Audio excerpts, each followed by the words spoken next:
आप सभी का स्वागत है।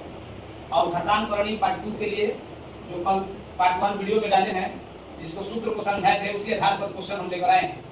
दूसरे भाग को आप क्वेश्चन दिखा रहे हैं, आप इसको बनाइए और मैं समझा रहा हूँ।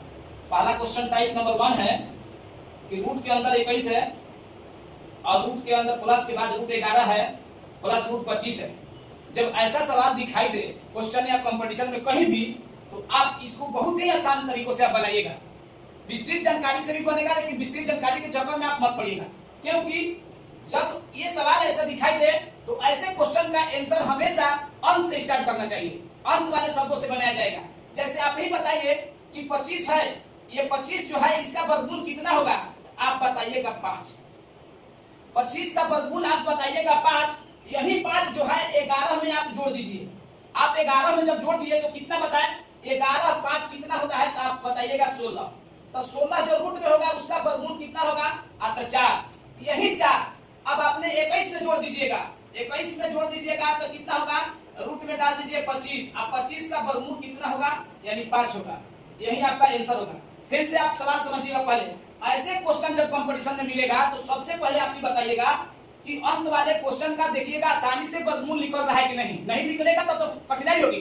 जब आसानी से वर्गमूल निकलेगा तो सबसे पहले आप 25 बोले हैं, तो 25 का आप वर्गमूल बना लीजिए। कितना होगा, तो 5 जो आया वर्गमूल निकालने के बाद तो 11 में 5 को जोड़ दीजिए। आप जोड़े तो कितना होगा, 16।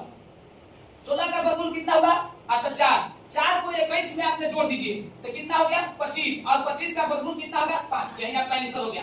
आप दूसरे सवाल को देखिए, 289। आपको एक बात बता देते हैं, घटानुकरणी बनाने के लिए सबसे पहले ध्यान दीजिएगा, 1 से लेकर 25 तक का कम से कम या 50 तक का वर्ग याद कर लीजिए और 10 तक या 15 तक का क्यूब याद कर लीजिए। आसानी से और होगा। उसका भी ट्रिक मैंने बनाऊंगा, थोड़ी समय लगेगा।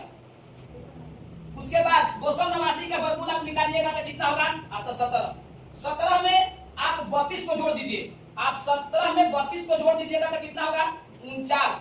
49 का वर्गमूल आप ही बता दीजिए कितना होगा, 7। और 7 में 289 को 249 को जोड़ दीजिए, कितना हो जाएगा, 9 7 16 के 6 हासिल 1 4 1 5 2 256। और 256 का वर्गमूल कितना होगा, 16। इसका होगा 16।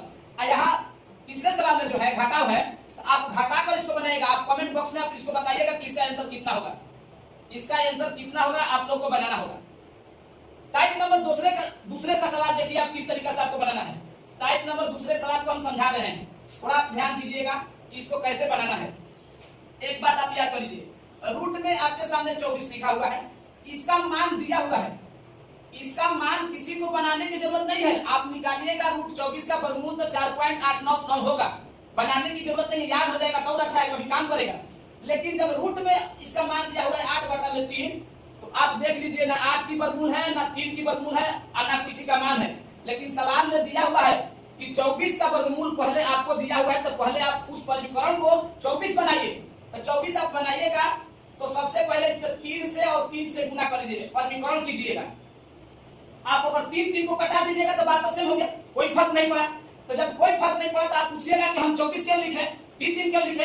आप 8 में 3 से गुना करेंगे तो 24 हो जाएगा। देखिए 24 आ गया रूट में। और 2 को वर्गमूल में हम आपको बताए हैं कि रूट में 2 आदमी रहेगा, 2 वर्गमूल में 2 अंक रहेगा, तो उसका एक मान लिखेंगे। इसका वर्गमूल 3 हो गया। अब 24 का मान आ गया 4.8993। आप इसको क्या कीजिएगा, 4.8 है, एक पॉइंट को हटा दीजिए, 4899 बाटा में 3 और इसके अंदर 1000 आप लिख लीजिए। कोई दिक्कत, जब इतना लिख दीजिएगा तो उसका आप मान भाग बना दीजिए, 4899 3000। आप भागा आप लगाइएगा तो 1 पॉइंट समथिंग कुछ होगा, इसका आप भाग बना लीजिएगा, कर लीजिएगा। दूसरे सवाल का आप कमेंट में बताइएगा कैसे बनेगा। टाइप नंबर तीसरा सवाल है। तीसरा सवाल का एक बात बताऊंगा आपके सामने, इसका ट्रिक पर बहुत ध्यान दीजिएगा। विस्तृत द्विघात समीकरण के रूप में भी बनेगा, लेकिन आपको द्विघात समीकरण का रूप उतना बड़ा विद्वान नहीं बनना, हमको कामयाब होना है, हमको जल्द नौकरी लेना है। इसका दिमाग में बात रख लीजिए। रूट में 72 है, रूट में 72 है, प्लस 72 है, इसी तरीका से इंफिनिटी चलेगा। तो आपको सबसे पहले क्या करना है कि 72 का वैसा गुणनखंड करेंगे, 72 का वैसा गुणनखंड करेंगे जिनका गुणा करने पर 72 आएगा। आप कहिएगा कि सर कैसे, आपका बौछक 72 होता है, 8 नवा 72 होता है। तो आप ही बताइए कि 2 बता आपके सामने 24 दिया 72 होता है, लेकिन नहीं, आप बताइए 24 दिया 72, 8 नवा 72, 72 हो गया। लेकिन ये नहीं, 72 गुना करने पर आएगा लेकिन उनका अंतर हमेशा एक होनी चाहिए, उनका अंतर हमेशा एक होनी चाहिए। जैसे देखिए 8 9 72 और 8 9 72 आपने लिखे 9 8 72 या 8 9 72, तो प्लस रहेगा तो उसका आंसर बड़ा वाला होगा, अगर माइनस रहेगा तो उसका आंसर छोटा वाला होगा। अगले वीडियो में दूसरे सवाल लाएंगे, इसका भी एक लास्ट सवाल जो है आप बनाकर हमको कमेंट में बताइएगा आंसर कितना होगा।